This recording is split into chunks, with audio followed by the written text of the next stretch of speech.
Човекот, за да има енергија, мора да е во работа. Сакам да ви дадам една споредба, една аналогија. Ви текнува ланец кога ќе возите точек. Кога ќе ви испаднеше ланецот, што ретко сега се случува, но порано се случуваше, кога ќе ни испаднеше ланецот од запчаникот, вртиш, нигде не одиш. Зошто? Поради тоа што не можеш да створиш триење и не можеш да створиш енергија. Кога ќе оставиш запчаникот, односно ланецот на запчаникот, тогаш ќе се створи енергија поради тоа што има движење. Исто е во животот. Избегнуваш ли работа, избегнуваш ли обврски, избегнуваш ли препреки, она што се случува немаш енергија. Сега, зборот енергија притекнува, имаме еден речник кој што е за потекло на зборови, од каде потекнуваат зборовите, има една многу убава техника за учење од филозофот Хабард кој што објаснува 3 препреки дека има во учењето, и една од препреките е нејасниот збор. И он секогаш советува како да го видиме нејасниот збор, да го видиме во речник, едноставно да направиме реченици со тој збор за да ни стане појасено. Исто така препорачува се види од каде потекнува зборот, и кога ќе видите потеклото на зборот е многу важна работа за да едноставно дојдете до сознание за тоа што од каде некои зборови потекнуваат. Зборот енергија, ето, се нема да виде како и да нема да го видите. Сето ова енергија вели вака. Прво потекнува од латински енергија, потекнува од грчки енергија, веројатно. Ен значи во и ергон работа. Енергија значи во работа. Ако човекот не се најде во работа, тој е како запчаников, да не е поврзан со ланецот и ништо не се случува.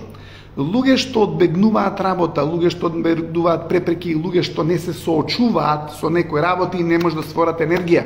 Затоа одбегнување или одложување на работите за утрешниот ден предизвикува демотивација.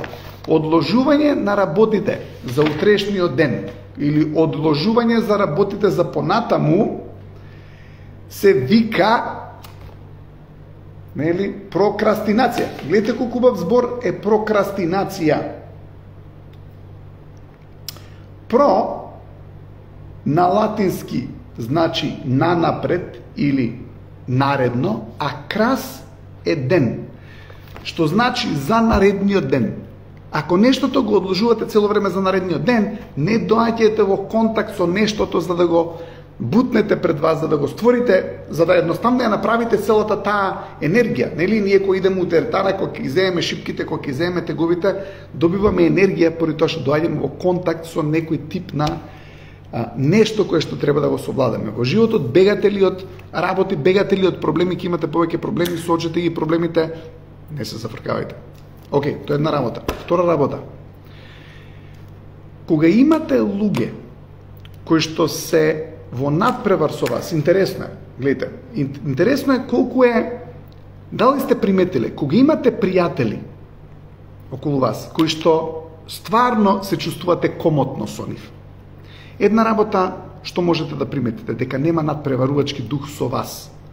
Ако имате луѓе во вашата околина, кои што се во некој тип на надпревар со вас, дали они биле на подобар одмор од вас, па ќе ви го пререче тоа. Дали некој купил поубава кола од тебе. Знаете, надпреварувачкиот дух не мора да е директно ја те победив. Обично, кога луѓето се повозрастни, тоа е глупо и го покажува тој надпреварувачки дух преку скриени комуникации, преку скриени посочувања, за да едниот дојде над тебе. Но тоа чувство на надпреварување, кога го имаш во околината, ти прави неубавина, ти прави неубаво чувство. Затоа што, гледайте, ако човекот се надпреварува со тебе, мора да те гледа како еден тип на противник. И сега што се случува? Ако тој се надпреварува со тебе, тој тебе те гледа како противник, ама ти чувствуваш дека он тебе така те гледа. А ти, поради тоа што чувствуваш како некој те гледа, затоа што гледате колку интересно, атмосферата во која што ти се наоѓаш, дал ти ке се чувствуваш убаво или не, зависи како некој проектира гледање кон тебе. Ме разбирате? Ако имате некој човек што те гледа, еј, супер човеков, му се воситувам, браво, и он нема надпреварувачки дух кон тебе, ти у таа атмосфера се чувствуваш супер. Ама ако некој човек те гледа, да, те гледа со насмевка, ама си вика, леле, зашто он вакво постигнување има? Чекај се, што да кажам за да го спуштам него? Може би твојот тим победил, ама он ќе го истакне неговиот тим дека победил.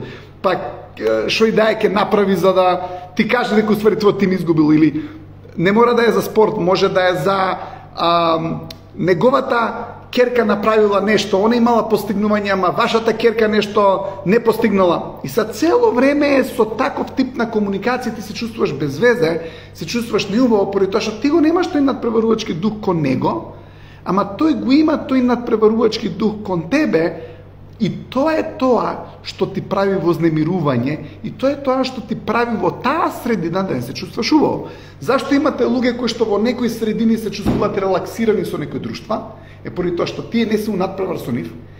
Многу често имате и такви ситуации. Ке видите на некој човек животниот стил му дозволува да оди во некое унаводници повисоко друштво, што би рекле унаводници од доброто утро, од високото добро утро.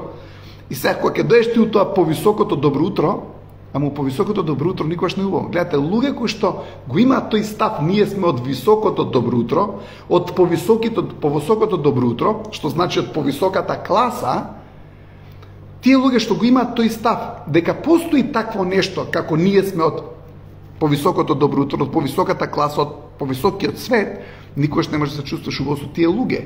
Зошто? Поради тоа што никогаш не те гледаат пријателски.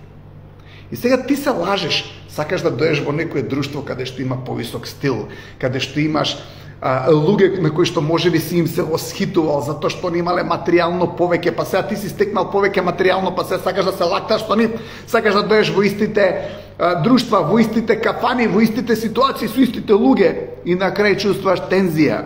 Зашто чувствуваш тензија? Затоа што те гледаат како надпреваруваш, те гледаат како противник, не те гледаат како пријател. Си имал некои други другари со кои што си израснал, со кои што се чувствуваш свој, со кои што ти убаво, таму никогаш не треба да се покажеш кој си, што си, зашто си.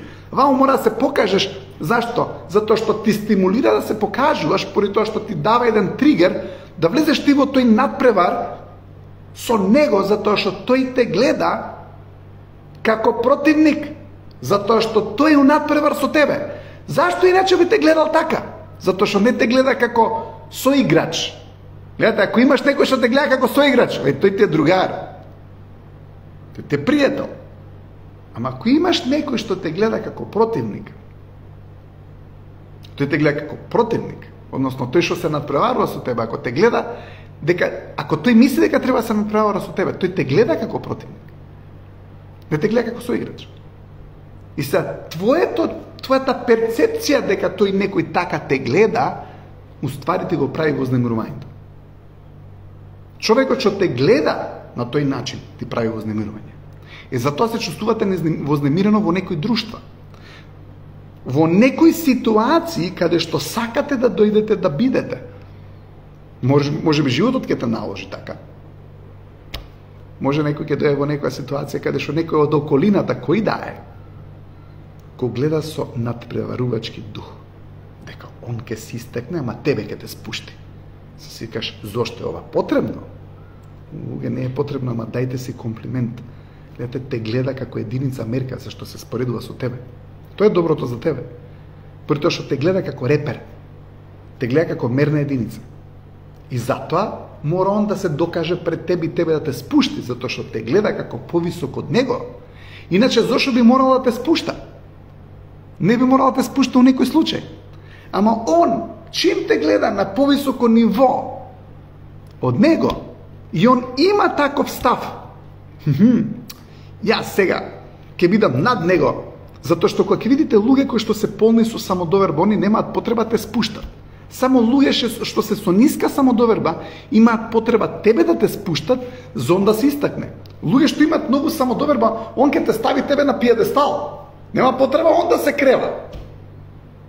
Ама човек што нема самодоверба, он има лажна самодоверба околу, а внатре има шуплина на празнина на самодовербата, и таа празнина, тоест нема ни празнина, таа празнина е исполнета со страв.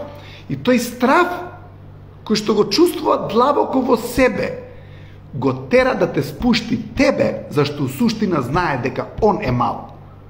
Човек што знае дека е голем, никош нема те спушти. Човек што длабоко у себе знае дека е мал, ќе се обиде на било каков начин да те спушти тебе, мислејќи дека кога ќе те спушти тебе, он ќе изгледа поголем. Вистински добрите луѓе, вистинските генијалци, вистинските луѓе кои што имаат многу самодоверба, никогаш не спуштаат други луѓе околу нив, под нив, туку се обидуваат да ги кренат на повисоко ниво. И зашто им е тоа лесно? Поради тоа што не се надпревар со нив. Колку повеќе човекот има самодоверба и сигурност, помалку се чувствува дека треба да биде у надпревар со други луѓе. Колку помалку човекот има самодоверба и сигурност, повеќе чувствува дека треба да биде во надпревар со други луѓе. И чувствувајќи дека треба да биде во надпревар со други луѓе, он те гледа како противник, поради тоа што он не се чувствува дека уствари има сигурност и самодоверба, он не се чувствува безбедно во сопствената кожа, и тој страв и тоа вознемирување во него, а вознемирувањето е од твоето постигнување, од твоето присуство, од твоето све што го имаш добро, зашто он се мора да се надпреварува со тебе за да од тоа он има некој уживање, а уствари нема, затоа што е цело време страв. Ето, он почна да те гледа со тие очи на уствари овој ми е противник, а ти се смешка уствари. И на некој начин тоа е скриено непријателство. Ти мислиш дека ти е пријател, непријател ти е, луѓе. Да не се лажем. Во таква средина, каде што чувствуваш дека некој се надпреварува со тебе, не се лажете. Едноставно те гледа како што те гледа поради тоа што он има работа на сам себе. Многу е важно човек да работи на сам себе, за да не се чувства дека е во надпревар со друг човек.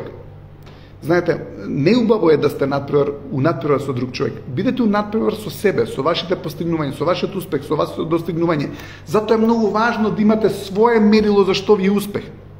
Што вие сакате да постигнете. Да сте си оригинална копија на себе. Не општеството да ни каже што е успех. Еј, сега овој изгради попрво стан, овој се има стан, овој има, не знам, стан на 2 спрата, овој има куќа на 4 спрата, овој има ваков стан со галерија, онаков стан, овој има поголем двор. Ако тоа е мерило за успех, и ако треба ние да се надпреваруваме едни со други, никогаш нема да дојдеме во вистинските важни работи во животот и во духовната свест, поради тоа што секојаш кога имаш надпревар со друг човек, не идеш нагоре во духовната свест. Тоа значи дека духовната свест е на ниско ниво. Кога човекот почнува да е надпревар сам со себе, кога човекот почнува да е надпревар и не се гледа како надпреварувач со другите луѓе, него е дај да ти помогнам за и ти да успеш, тој човек иде по патот на духовната свест, просветлување и растење. Така да не се надпреварувате со никого, бидете си вие, уживајте во викендов и се гледаме во понеделник, каде што ќе збориме за негативни мисли. Имајте убав викенд. Чао!